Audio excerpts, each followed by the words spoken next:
नमस्कार, आप देख रहे हैं आज तक। मैं हूं आपके साथ रोहित सरदाना। शाम के 5 बज चुके हैं और वक्त हो गया है दंगल का। कोरोना की वजह से 2 महीने देर से सही, लेकिन संसद का सत्र 14 सितंबर से शुरू होने जा रहा है। लेकिन इसके पहले दंगल अब इस बात पर मचा हुआ है क्योंकि संसद सत्र में इस बार प्रश्नकाल नहीं होगा। विपक्ष ने इसे सरकार से सवाल पूछने के अधिकार का हनन करार दिया। विपक्ष के नेता कह रहे हैं कि जब सरकार से सवाल ही नहीं पूछ सकते तो फिर किस बात का संसदीय लोकतंत्र। वैसे इस हंगामे के बावजूद सरकार चाहती है कि संसद का सत्र ठीक से चले। संसद सत्र में कोरोना की वजह से कुछ नए प्रोटोकॉल बने हैं। लोकसभा और राज्यसभा की कार्यवाहियों का समय और नियम इस बार बदल दिए गए। ऐसे में सरकार का सबसे बड़ा तर्क यही है कि यह विशेष परिस्थिति है, इसलिए प्रश्नकाल हटा दिया। क्योंकि विशेष संसद सत्रों में प्रश्नकाल नहीं भी हुए, लेकिन विपक्ष के तेवर बता रहे हैं कि संसद में सबसे पहला दंगल प्रश्नकाल पर ही होगा और उससे पहले आज का दंगल प्रश्नकाल पर ही है।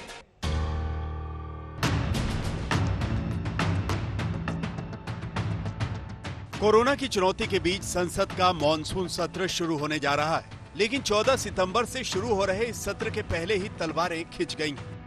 ऐसा इसलिए है क्योंकि आमतौर पर जहां संसद के दोनों सदनों में दिन की शुरुआत 1 घंटे के प्रश्नकाल से होती रही है, उस प्रश्नकाल को इस बार नहीं रखने का फैसला किया गया है। इसके साथ ही प्राइवेट मेंबर बिजनेस भी नहीं होगा।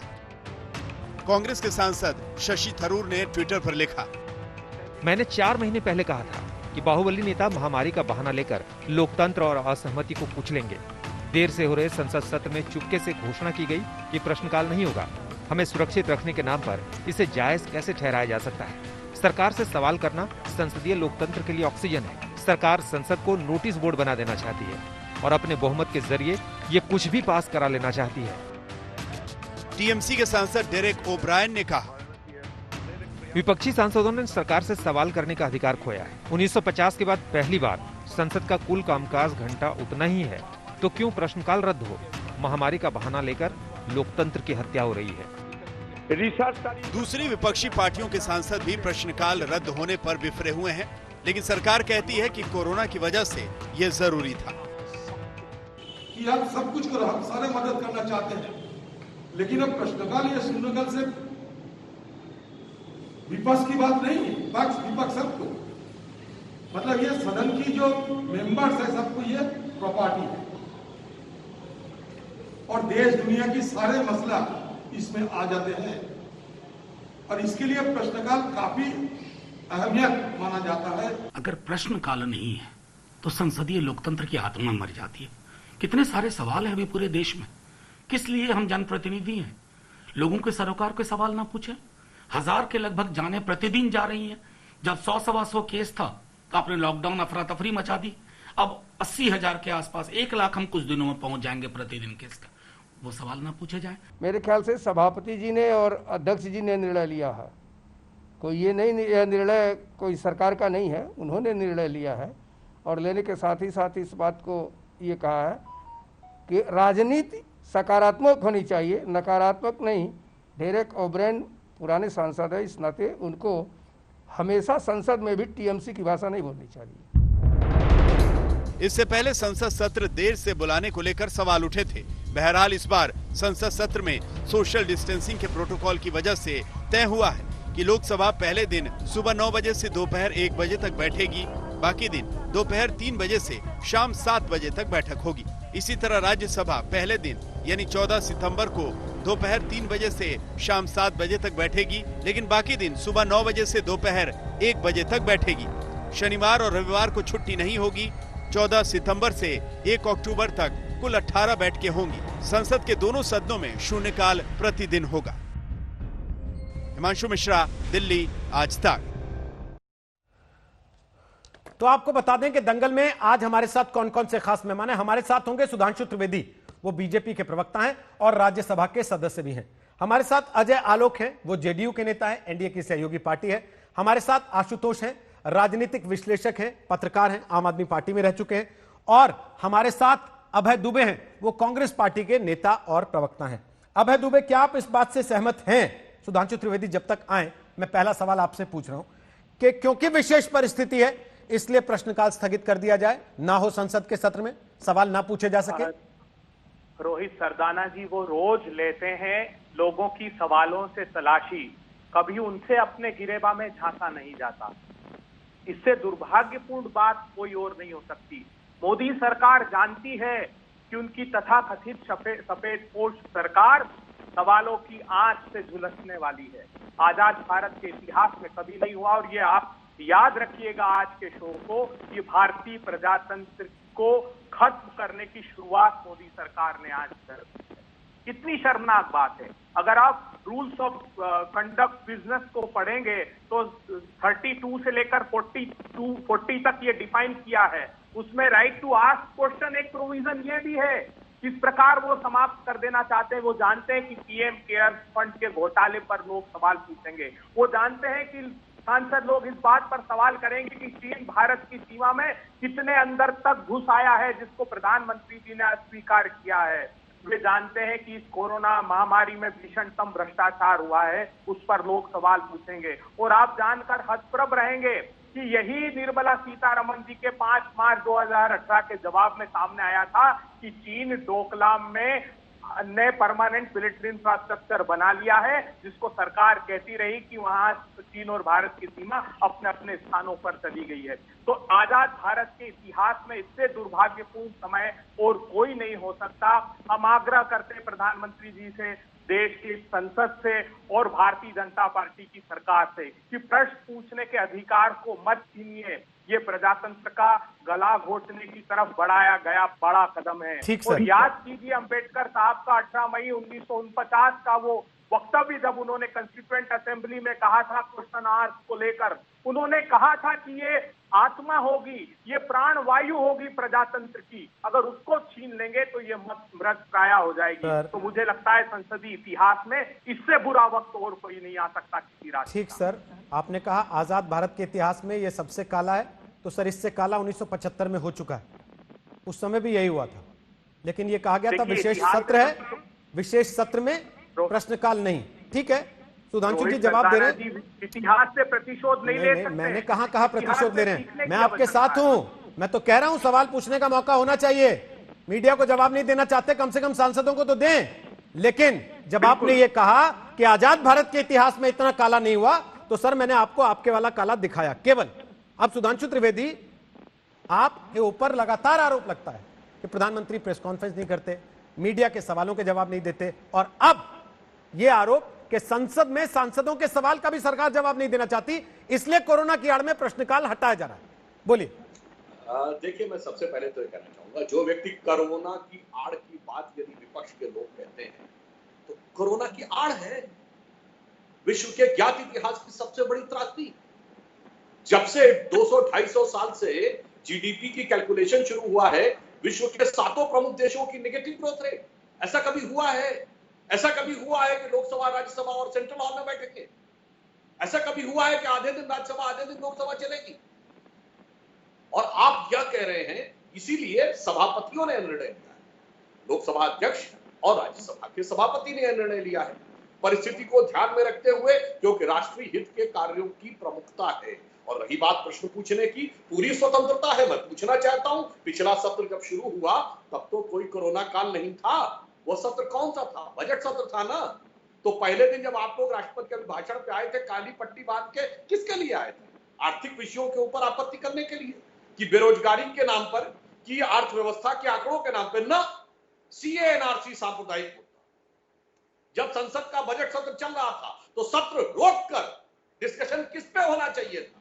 बताइए। आज आप बड़ा छाती ठोक ठोक के कहते हैं कि फरवरी में राहुल गांधी ने कोरोना की बात कही थी, मार्च में किस बात पे डिस्कशन हुआ कोर्ट में, सॉरी इसमें पार्लियामेंट, किस बात पे? कोरोना पे नहीं, दिल्ली दंगों के ऊपर होना चाहिए। बवाल काट दिया, आखिर में संसद का सत्र रोककर 2 दिन के लिए इस पर बहस करानी पड़ी। तो और आपके माननीय नेता जो प्रतिदिन ट्वीट करते, कितने प्रश्न पूछे उन्होंने आप तक संसद में? बताइए ना, कितने प्रश्न पूछे? इसलिए मैं कहना चाहता हूं, और अंत में लोकतंत्र का सबसे काला अध्याय, जनाब ये पहली बार ऐसा नहीं हो रहा है। ऐसी आपातकालीन परिस्थिति मनुष्य जात के ज्ञात इतिहास में पहली बार आई, परंतु मनुष्य द्वारा निर्मित इतिहास में ऐसा हो चुका है कि पूरा विपक्ष जेल में था, व्यक्तिगत कारण से और डॉक्टर अंबेडकर ने संविधान की प्रस्तावना यानी प्रियम्बल ऑफ द कॉन्स्टिट्यूशन को संविधान की आत्मा कहा था। पूरे विपक्ष को जेल में रखकर संविधान की आत्मा बदली गई थी, सेक्युलर और सोशलिस्ट सब जोड़ा गया था। इसलिए मेरा मानना है कि किसका क्या आचरण है या भली भांति दिखाई पड़ रहा है। लेकिन सुधांशु जी, इस बात से आप इनकार कैसे करेंगे कि कोरोना के दौर में अगर आप तमाम चीजों के लिए विशेष प्रावधान कर रहे हैं तो प्रश्नकाल के लिए इतना विशेष क्यों कर दिया कि उसको खत्म ही कर दिया? थोड़ी व्यवस्था उसके लिए भी कर देते। जब 2 पारियों में आप संसद बैठा रहे हैं तो 1 घंटा प्रश्नकाल का भी निकाल देते कहीं। मान्यवर, आपको पता है ऐसा कभी हुआ है कि संडे को भी संसद चलेगी? इस समय राष्ट्र के सामने जो चुनौतियां हैं उनको, अच्छा ये बताइए, जब विधेयक आते हैं तो विपक्ष को बोलने का मौका नहीं मिलता क्या? बाकायदा टाइम अलॉटेड होता है और पार्टी के स्ट्रेंथ के हिसाब से अलॉटेड होता है और पार्टी जितना चाहे उतना बोल सकते हैं। यदि सत्ता पक्ष को 3 घंटे मिलेगा तो विपक्ष को 2.5 घंटे, 2.25 घंटे मिलेगा। जितना बोलना हो बोलिए, जितना सरकार को घेरना हो घेरिए, कौन सी समस्या है भाई? ये तो व्यक्तिगत प्रश्नकाल की बात है ना, तो सांसद व्यक्तिगत प्रश्नों का, तो इस समय व्यक्तिगत से बड़ा राष्ट्रगत समस्या है। इसलिए सर्वप्रथम एक संक्षिप्त कालखंड के लिए हो रहा है जिसमें कोई छुट्टी नहीं है, ना सैटरडे ना संडे। आधे दिन के लिए दोनों हाउस बैठते हैं, यानी व्यवहारिक दृष्टि से 7 हमें वर्किंग डे मिल रहे हैं। और उसके बाद भी यदि ये होता है तो मैंने पूछा ना, आज तक कितने प्रश्न पूछे बताइए? ठीक है, राहुल गांधी जी ने संसद में बताइए पिछले 16 सालों में। अभय दुबे बोलिए, उसके बाद आशुतोष और अजय आलोक।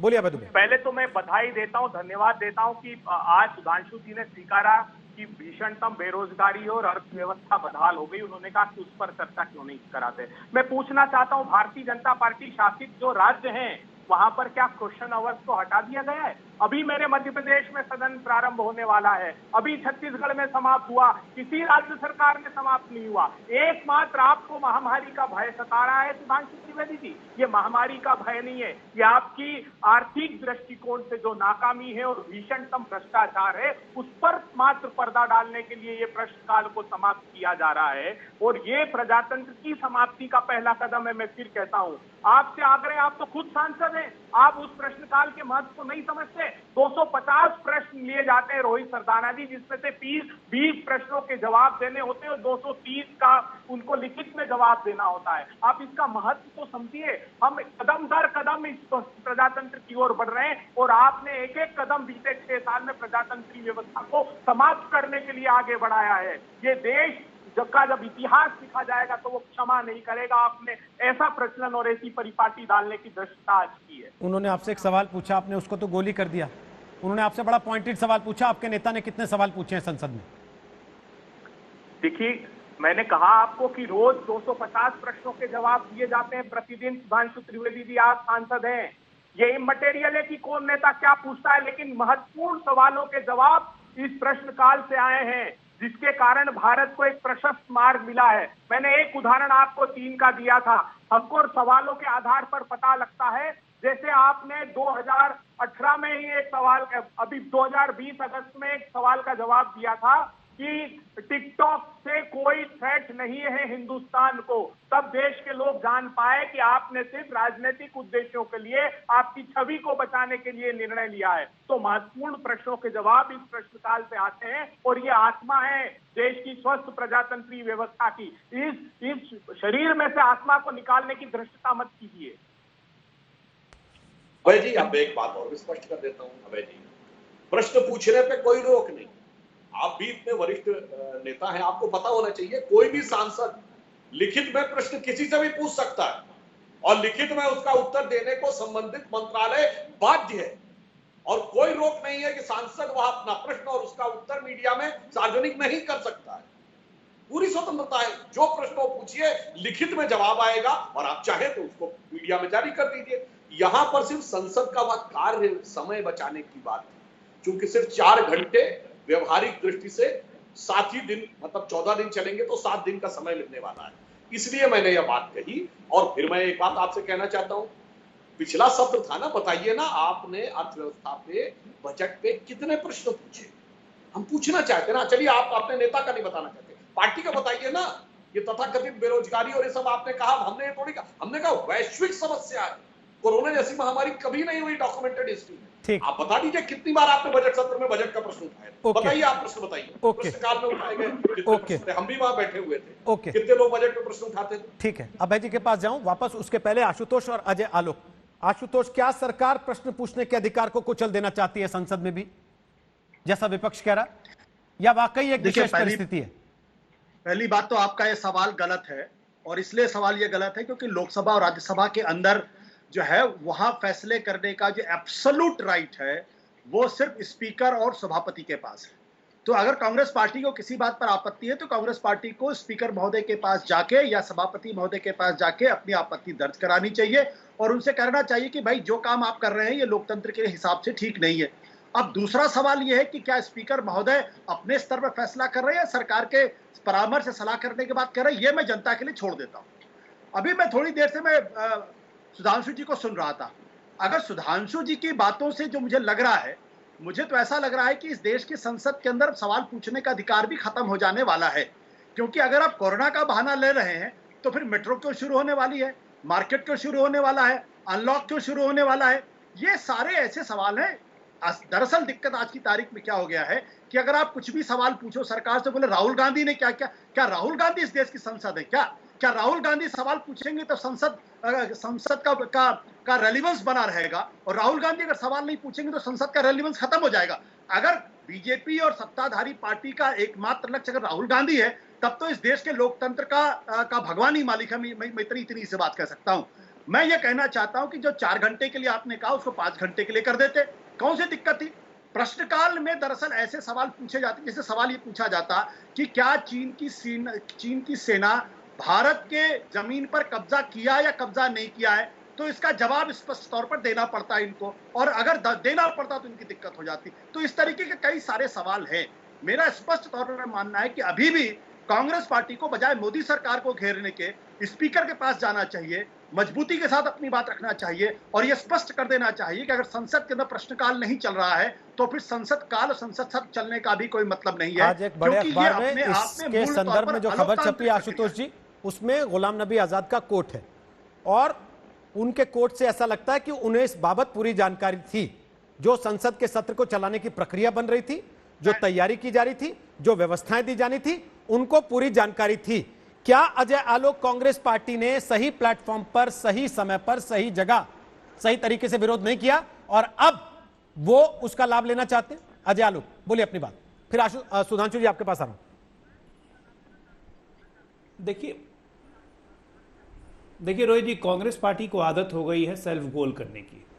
आशुतोष जी ने बिल्कुल सही कहा कि एब्सोल्यूट डिस्क्रिप्शन स्पीकर का और डिप्टी चेयरमैन का होता है कि इसमें क्या करना है। बिल्कुल सही है, संवैधानिक है, तर्कसंगत है।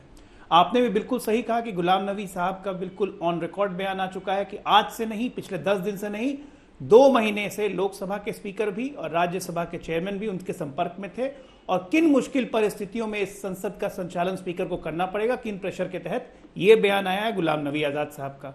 तो कांग्रेस पार्टी को तो अपने नेताओं के बयान का पता नहीं है, पता नहीं कौन सी लीक में अभय दुबे बोल रहे थे। दूसरी बात, बहुत सही कहा अभय दुबे ने कि अपने गिरहबां में झांकते नहीं है। 1949 में बाबा साहब अम्बेडकर का भी एग्जाम्पल दिया, लेकिन 49 के एग्जाम्पल को आज 2020 में ला रहे हैं। तो 61 में ये एग्जाम्पल कहां गया था, 71 में कहां गया था, 75 में कहां गया था, 76 में कहां गया था, जब सही में सवाल पूछने की जरूरत थी इमरजेंसी के मुद्दे पर, राष्ट्रपति शासन लगाने के मुद्दे पर, उस समय सवाल पूछा जाता है। क्योंकि बिहार के बारे में जब यही सवाल पूछा गया था राष्ट्रपति शासन लगाने में, तो उस वक्त की कांग्रेस पार्टी या यूपीए सरकार कटघरे के घेरे में आ गई थी, प्रस्ताव गिर चुका था, इसलिए राष्ट्रपति शासन पर सवाल पूछने वक्त जवाब नहीं था। आज सवाल इसलिए हटाया गया है प्रश्नकाल, क्योंकि यह समय नहीं है प्रश्नकाल का। इसका और एग्जाम्पल देता हूं, मान गया मैं आपकी बात अभय जी और आशुतोष जी के हिसाब से भी, प्रश्नकाल विपक्ष के लिए सबसे इंपॉर्टेंट चीज है, क्योंकि सरकार को घेरने का मौका मिलता है। क्यों ना करें, विपक्ष का काम क्या है। लेकिन प्रश्नकाल भी व्यक्तिगत होते हैं और राष्ट्रहित में इसे छोड़ना चाहिए। इसका लाजवाब उदाहरण सुषमा जी ने प्रेजेंट किया था 2011 में, जब उन्होंने अपनी तरफ से यह प्रस्ताव दिया था राज्यसभा लोकसभा दोनों में कि प्रश्नकाल को स्थगित किया जाए और देश में व्यापक भ्रष्टाचार पर हम लोग इस पर चर्चा करें। उस वक्त इनके राज्यसभा और लोकसभा के चेयरमैन ने यह बात नहीं मानी, पीजे कुरियन साहब का बयान था। तो अपने हर बातों को आप भूल जाइए और कन्वीनियंटली मैटर को, गोल पोस्ट को शिफ्ट करते रहिए, तो ये इससे घटिया राजनीति क्या होगी। आज कोरोना काल एक अभूतपूर्व परिस्थिति है उस परिस्थिति में आप लोकसभा का संचालन, राज्यसभा का संचालन कर रहे हैं, ये अपने बात में बहुत बड़ी बात है। तो सबसे पहले गुलाम नबी आजाद साहब को समझा लेते हैं, उसके बाद अभय जी आगे कहते हैं। अजय जी, अभूतपूर्व है, का गला घोटना इसको नहीं करते, अभूतपूर्व स्थिति है सर। अगर अभूतपूर्व स्थिति है तो जूम पे बुला लेते फिर संसद का सत्र भी, जैसे सारे मुख्यमंत्रियों के साथ मीटिंग करते हैं, या कोई और व्यवस्था कर लेते उसके लिए। अभूतपूर्व स्थिति है कि आड़ में अगर चीजों को बदला जाएगा तो लोग सवाल तो उठाएंगे ना। आशुतोष जी ने कहा 1 घंटा एक्स्ट्रा कर लेते, 2 घंटा एक्स्ट्रा कर लेते, और जगह आप 2 दिन एक्स्ट्रा कर रहे हैं, वीकेंड को भी इस्तेमाल कर रहे हैं। ऐसा है,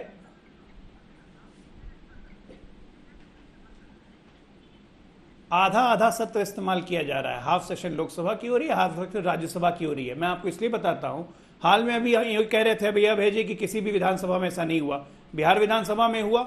अभी हमने 4 अगस्त को सेशन बुलाया था, 1 दिन का सेशन था, प्रश्नकाल नहीं था, 0 आवर तक नहीं था, क्योंकि मामले की नजाकत ऐसी है। आपको ये काम भी करना है, क्योंकि लोकतंत्र की बुनियाद है, लोकतंत्र की मर्यादा है, ये काम आपको करना है। हर काम आप जूम पे नहीं कर सकते हैं, और अगर ये काम हो रहा है तो उसमें एक कंस्ट्रक्टिव विपक्ष की तरह सहयोग करने की जगह आपके नेता के सहयोग करने के बावजूद आप उसमें प्रवक्ता लोग आके उसमें मियां मिर्ची लगाने लगेंगे, तब तो भगवान मालिक ऐसी पार्टी का, जिस पार्टी में खुद विरोधाभास हो, उससे आपको क्या लगता है कि देश की जनता कुछ उम्मीद करेगी? नहीं, लेकिन ओवैसी ये कह रहे हैं प्रश्नकाल हटाने का फैसला केंद्र ने अकेले कैसे कर लिया। और अभय जी, गुलाम नबी आजाद के बयान से ये बात साफ पता लगती है कि उन्हें सब कुछ पता था, आधे विपक्ष को पता था, आधे को नहीं पता था। क्या ऐसा है, या फिर आप लोगों को पता था, आप लोग वहां हां करते रहे और यहाँ टीवी पे बैठ के नाना का खेल खेल रहे? देखिए, अप्रामाणिक बात है कि वहां अप्रामाणिक बात है। मैं पहले अजय आलोक जी आपकी बात का जवाब दे देता हूँ। अप्रामाणिक क्या है सर? सत्र रेगुलर नहीं, अप्रामाणिक क्या है? रेगुलर से अप्रामाणिक क्या बात पता था? देखिए रोहित सरदाना जी, जब नोटिफिकेशन होता है तभी वो सार्वजनिक होती है बात, और तभी अधिकृत रूप से वक्तव्य जारी किया जाता है। 15 दिन का समय नियत है उसमें। आप अगर कंडक्ट ऑफ बिजनेस रूल देखेंगे तो उसमें ये निर्धारित है कि 15 दिन पहले आपको सबमिट करने होंगे प्रश्न। एक बात, अजय आलोक जी जो कह रहे थे वो विशेष सत्र है, विशेष 1 दिन का सत्र, 2 दिन का सत्र आहूत करें तो स्वाभाविक है प्रश्नकाल उसमें नहीं होगा। और जो सुषमा स्वराज जी का ये उदाहरण दे रहे हैं वो ध्यानाकर्षण और स्थगन है। तो ये स्पीकर का निर्णय होता है, प्रक्रिया है, और ये स्पीकर का निर्णय होता है, तो आज भी स्पीकर का ही निर्णय है, तो सम्मान कीजिए स्पीकर के निर्णय का। पता नहीं है, सुन लीजिए, विशेष सत्र में हम मानते हैं स्पीकर के निर्णय का सम्मान कीजिए ना। विशेष विषय पर चर्चा करने मुझे सब पता है, देश को भी पता है, करिए, मगर आपकी दोहरी नीति और आपके दोहरे रंग का चेहरा सामने लाना था बस। आज हम ये बात कहना चाहते हैं कि ये निर्णय राजनीति से प्रेरित निर्णय है शुद्ध रूप से। स्पीकर का निर्णय सर्वोपरि होता है, उसका सम्मान कीजिए। मोदी सरकार मनमानी बात में विश्वास करती है।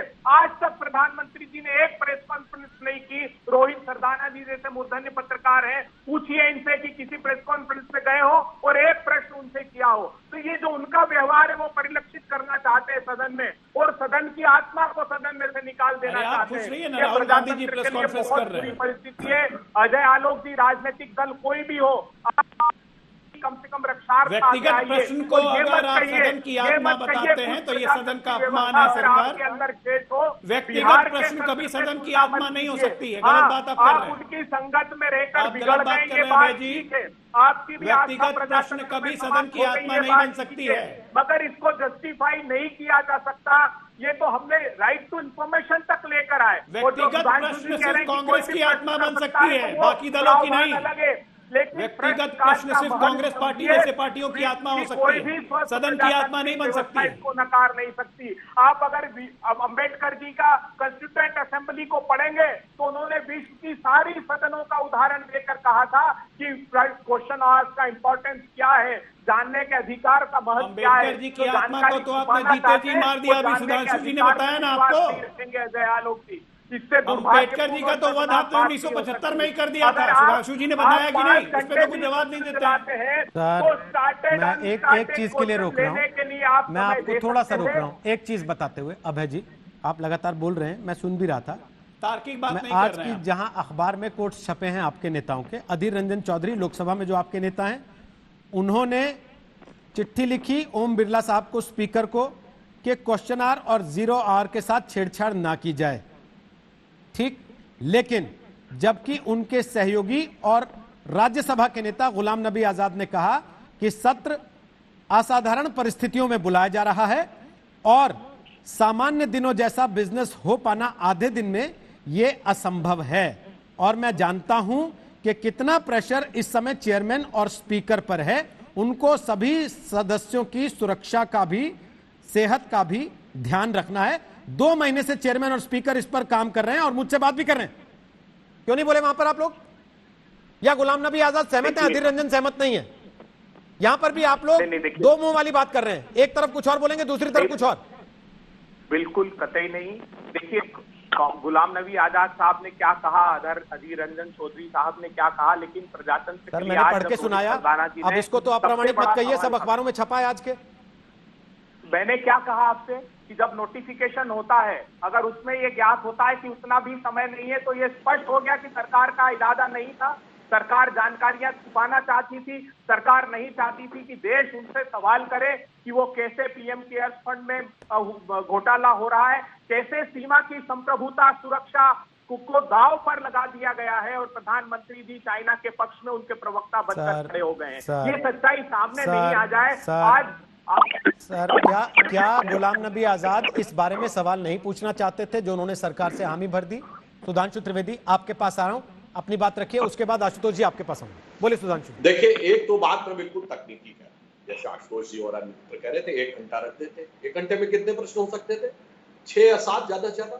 क्योंकि प्रश्न पूछना हो 5-7 मिनट का, उसका उत्तर भी तो होता, तो कम से कम 8 प्रश्न हो जाते। 542 सांसदों में 8 प्रश्न होने पे लोकतंत्र का गला घोटा जा रहा है, जबकि आप जो चाहें वो पूरी तरीके से प्राप्त कर सकते हैं। लिखित में, मैं फिर कह रहा हूं, जो प्रश्न आप लिखित में देंगे, सांसद द्वारा पूछे गए प्रश्न पर संबंधित मंत्रालय बाध्य है उसको उत्तर देने पर। आपने स्वयं कहा कि साहब 30 प्रश्न मैक्सिमम चुने जाते थे, तो 542 में 30 चुने जाते थे, 510 को तो तब भी मौका नहीं मिलता था। और आप व्यक्तिगत प्रश्न के ऊपर जब इतना विषय बना रहे हैं, तो मैं एक और बात कहना चाहता हूं। प्रश्न पूछने की जहां तक बात है, अधीर रंजन चौधरी प्रश्न तो पूछे थे चाइना पे, टपट के बैठा दिया था ना। लोकतंत्र की बात ये लोग कर रहे हैं, जहां किसी पार्टी के अंदर कुछ प्रश्न पूछ लिए तो बड़े बड़े मूर्धन्य नेताओं को, जो इतने वरिष्ठ रहे हैं, उनके ऊपर क्या क्या प्रश्न लगा दिए गए। और आशुतोष जी वरिष्ठ व्यक्ति हैं, अच्छे विद्वान व्यक्ति हैं, मेरे मित्र भी हैं, परंतु प्रश्न पूछने के कारण ही इनको पार्टी छोड़नी पड़ गई।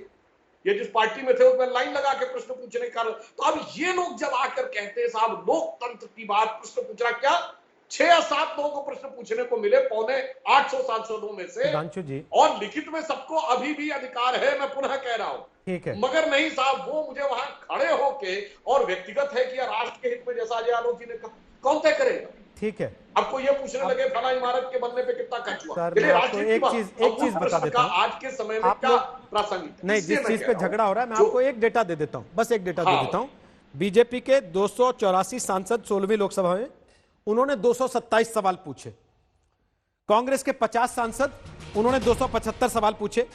सीपीएम के मात्र 9 सांसद, लेकिन उन्होंने सबसे ज्यादा 378 सवाल पूछे।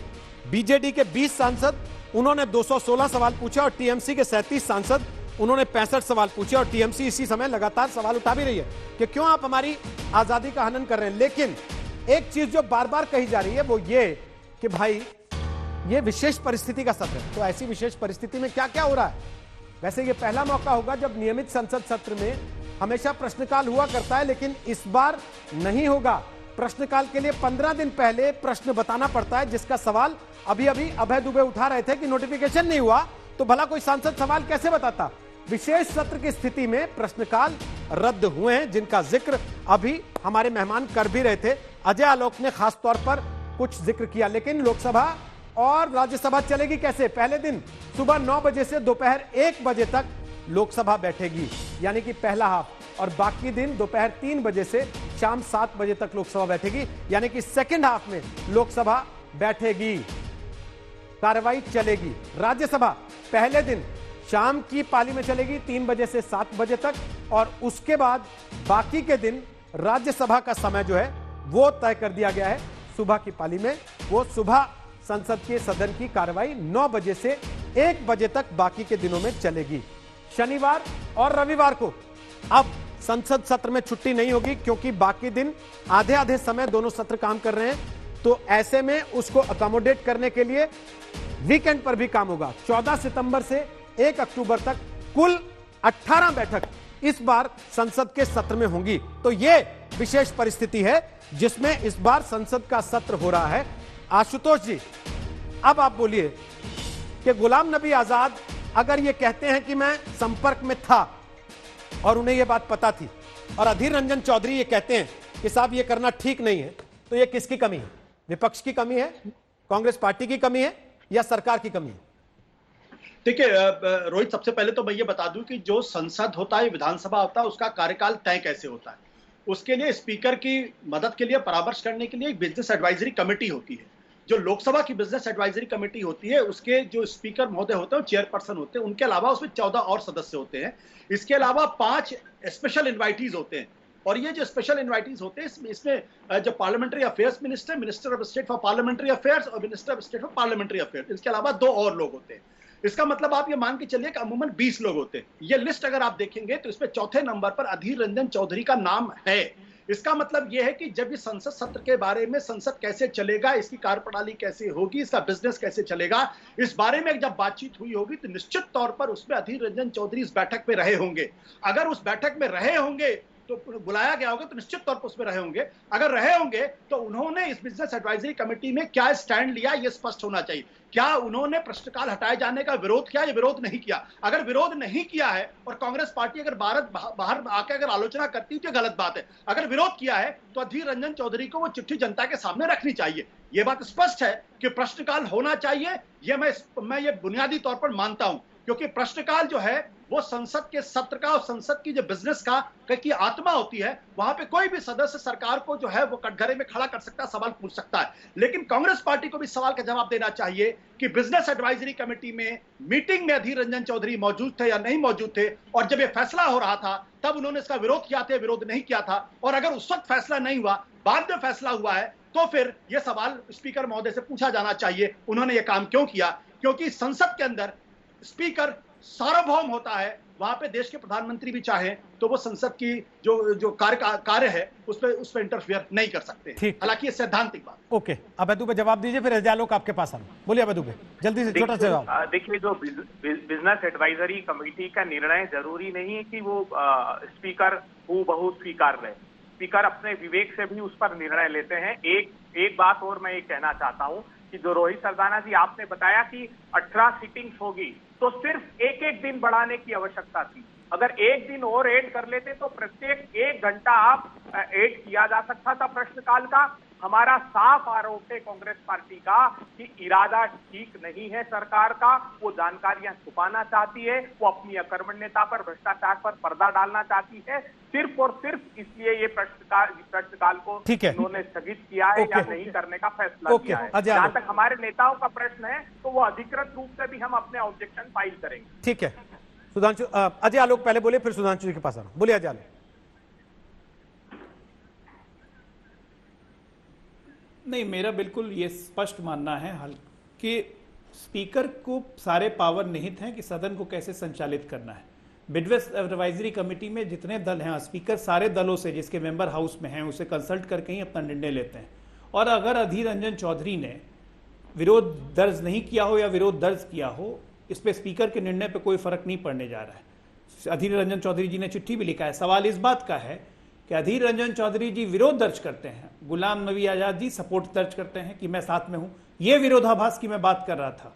यह विरोधाभास अगर दल के 2 सदनों में 2 नेताओं के बीच में यह विरोधाभास हो और तब वो दल के प्रवक्ता आके यहां पे ये कहते हैं कि सरकार विश्वासघात कर रही है, तो आप ये बताइए रोहित जी, देश इनका क्या माने? इनके दल में विरोधाभास है, किसी चीज में ये एक मत में है नहीं। ये राष्ट्र हित सोचते नहीं है, व्यक्तिगत हित सोचते हैं। समस्या ये है, ये तो साबित हो रहा है ना, ये साबित हो रहा है। आप खुद कह रहे हैं स्पीकर का फैसला सर्वमान्य है, फिर आप सरकार को भी इल्जाम दे रहे हैं कि सरकार के कहने पे ये हो रहा है। दोनों बातें कैसे हो सकती हैं? सरकार के प्रभाव में एक सेकंड अब रुकिए जरा, अभय जी थोड़ा सा रुकिए। अभय जी आपको सुनते रहे, थोड़ा सा या तो गुलाम नबी आजाद ठीक, या अधीर रंजन चौधरी ठीक, अजय आलोक या सरकार ठीक, या स्पीकर ठीक। अजय आलोक जी, अभी सुधांशु से जवाब लेते हैं, उसके पहले एक बड़ी खबर आ रही है इस समय। मैं अपने दर्शकों को बता दें कि चीन से जुड़े 118 और मोबाइल ऐप सरकार ने बैन कर दिए हैं, और इनमें सबसे popular PUBG mobile game app, उस पर भी बैन लगा दिया गया है। सूचना प्रसारण मंत्रालय का यह फैसला है।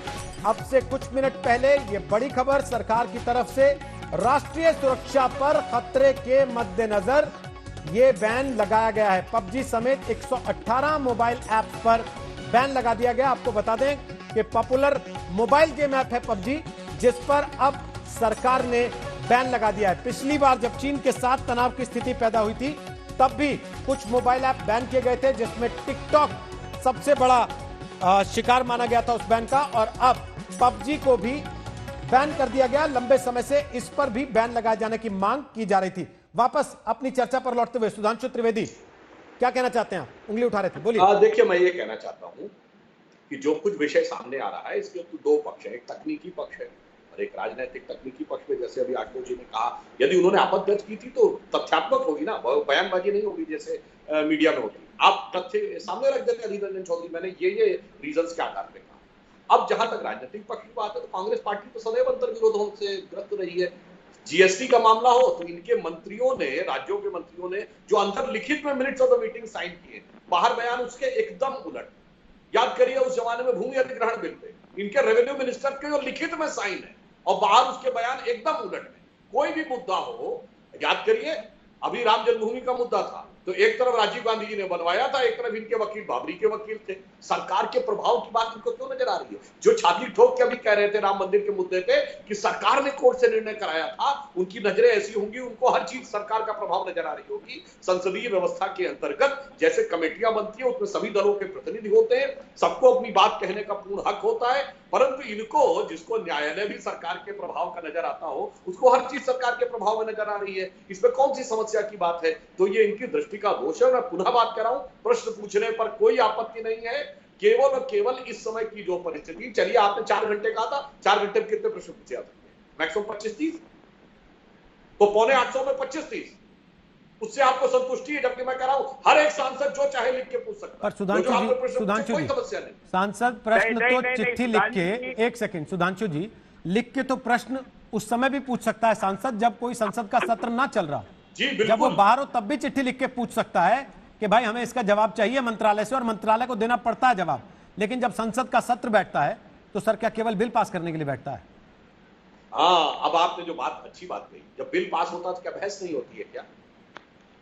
दोनों तरफ के लोगों को मौका नहीं मिलता है क्या? और उस उत्तर के समय में प्रश्न नहीं पूछे जाते हैं क्या? सारा अवसर तो मिलता है। इसका अर्थ साफ हो गया कि आप उत्तर तथ्यात्मक पाना चाहें, लिखित में भी, लिखित में उसमें आपको इंटरेस्ट नहीं है। और मैंने तो कहा ना, आप चाहे उस लिखित उत्तर को मीडिया में भी जारी कर सकते हैं।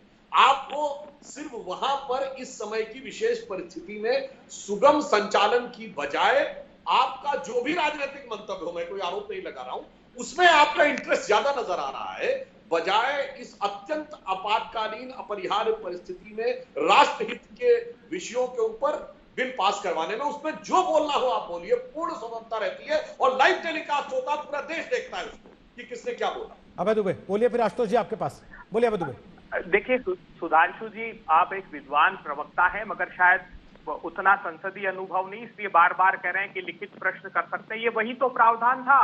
आपको जो 15 दिन पहले ही लिखकर देना होते हैं प्रश्न, और 20 प्रश्नों को चिन्हित किया जाता है, जिसका उस 1 घंटे में जवाब देते मौखिक रूप से, और अनस्टार्टेड के लिखित में जवाब दिए जाते हैं। इससे कोई अलग प्रक्रिया नहीं थी।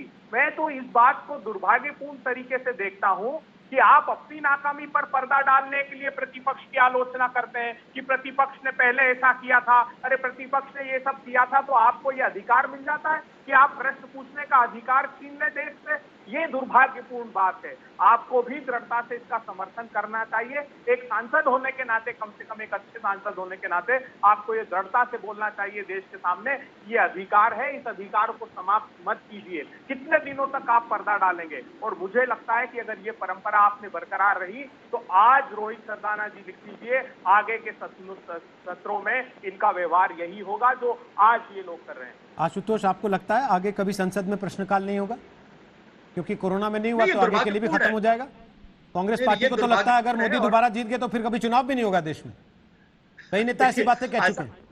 ऐसा कहने वाले बहुत सारे लोग हैं। मैं अभी भी, मुझे इस देश के लोकतंत्र पर पूरा यकीन है, इस देश के संविधान में यकीन है, और मैं मानने को तैयार नहीं कि बीजेपी को संविधान में यकीन नहीं है। तो मैं ये नहीं मान सकता कि मोदी जी के आने के बाद अगर दोबारा तिबारा चौबारा आते हैं तो देश के अंदर चुनाव नहीं होगा। मैं मानता हूं कि चुनाव होगा।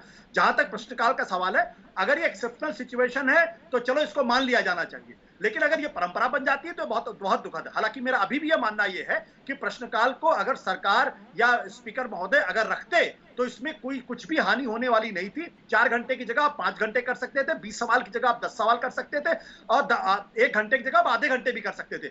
सुधांशु जी, थोड़ा मैं कुछ कहना नहीं चाहता हूँ, लेकिन कभी-कभी वो दिक्कत करने लगते हैं, और मुझे लगता है कि यहाँ तो प्रश्नकाल खुला है, आप कहिए यहाँ पर खुल के।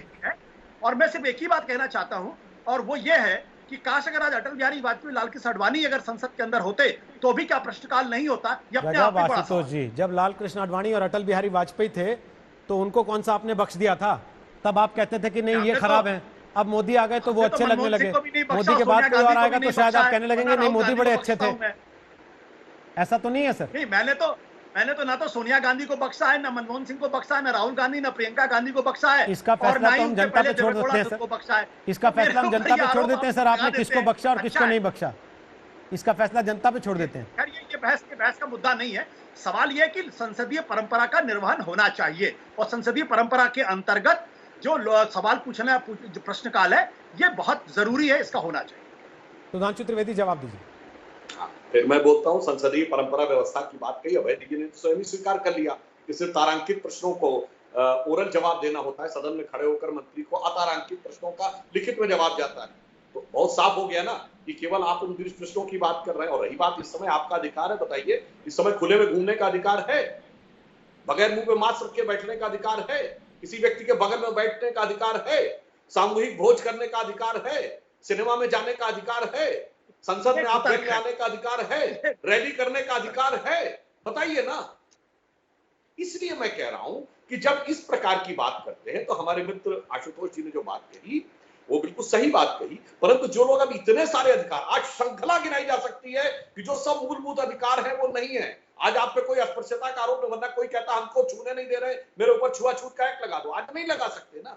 तो इस ऐसी परिस्थितियों के बाद यदि कोई व्यक्ति यह बात कहे जो सामान्य परिस्थितियों में होनी चाहिए, जबकि पुनः मैं कह रहा हूं रिटर्न में सारे उत्तर मिलेंगे, आपने खुद कहा अतारांकित के रिटर्न में ही मिलते हैं, तो फिर मैं मानता हूं कि यह कांग्रेस की नैसर्गिक परंपरा जो हर मुद्दे के ऊपर कोई ना कोई बवाल हो, लेकिन उसके अनुसार ही दिखाई पड़ रही है। अन्यथा इसमें कोई इतना मौका तो दे देते ना विपक्ष को कि संसद में खड़े होके वो सामने प्रधानमंत्री से या रक्षा मंत्री से या गृह मंत्री से ये पूछ सकते कि 2 लाइन में बता दीजिए चीन हमारे देश के अंदर घुस आया है या नहीं घुसा है, और अगर घुसा है तो कहां तक घुसा है। इतना तो पूछने का अधिकार दे देते कि देश की जीडीपी जो माइनस में चली गई है 23.9 तक, जिस पर आप खुद मुहर लगा रहे हैं, उसको वापस उठाने के लिए आपने कितने साल की योजना बनाई और उसके क्या क्या चरण हैं, ये चीजें पूछने का एक मौका तो दे देते संसद को। हाँ जनाब, आपने बहुत अच्छा सवाल पूछा। आज की परिस्थिति में सेना कहां तक आई है, इस बारे में सेना जवाब दे चुकी कि ना कोई अतिक्रमण हुआ, ना कोई पोस्ट है। हाँ, अगर इनको हमारी सरकार और सेना के ऊपर भरोसा नहीं है तो चीन की सरकार कह चुकी है कि हम उसके एरिया में घुस गए पहली बार 71 साल, चलो उसमें भी नहीं। और रही बात जीडीपी की, तो मैंने तो आपसे कहा ना, दुनिया के सारे देशों की जीडीपी नीचे, G7 टॉप मोस्ट 7 इकोनॉमी, सबकी जीडीपी नीचे है। तो आज की डेट में कोई तथ्यात्मक उत्तर देने की स्थिति में नहीं है कि यह समस्या का कब समाधान होगा। WHO ने कहा है कि यदि वैक्सीन नहीं निकली 2 साल तक यह स्थिति रह सकती है। इसलिए मैं कहना चाहता हूं, मैं वैक्सीन की डेट नहीं पूछ रहा था, वैक्सीन कब देंगे, मैं तो अर्थव्यवस्था का वैक्सीन पूछ रहा था आपसे, कोरोना का नहीं पूछ रहा हूं। मैं अर्थव्यवस्था की तो बात कह रहा हूं ना, ये सारी अर्थव्यवस्था कोरोना की वजह से ना, मैंने कहा सारे विश्व के 7 सबसे बेहतरीन अर्थव्यवस्थाएं सब निगेटिव। मतलब देश की सरकार ये मानती है कि उसके पास फिलहाल कोई इलाज नहीं है अर्थव्यवस्था का, जब तक कोरोना का इलाज नहीं मिल जाता दुनिया को। देखिए, जब तक इस परिस्थिति के अंदर से कोई समाधान नहीं निकलता, तो मैं पूछना चाहता हूं क्या इनमें कोई वैज्ञानिक है, कोई अर्थशास्त्री है जो बता दे कि परिस्थिति क्या टर्न होगा अगले 3 महीने के बाद, तो निर्णय हो सकता है। विश्व में जब से 200-250 सालों से जीडीपी का डॉक्यूमेंटेशन है, तब से कभी ऐसा उदाहरण नहीं है कि सारे प्रमुख देशों की जीडीपी निगेटिव में गई। अगर किसी को पता हो तो बता दे। समय खत्म हो गया। आशुतोष जी 30 सेकंड केवल आखिरी। आशुतोष जी मुझे मैं फिर इसको कहना चाहता हूं कि दरअसल सुधांशु जी बात को घुमाने में बड़े एक्सपर्ट हैं।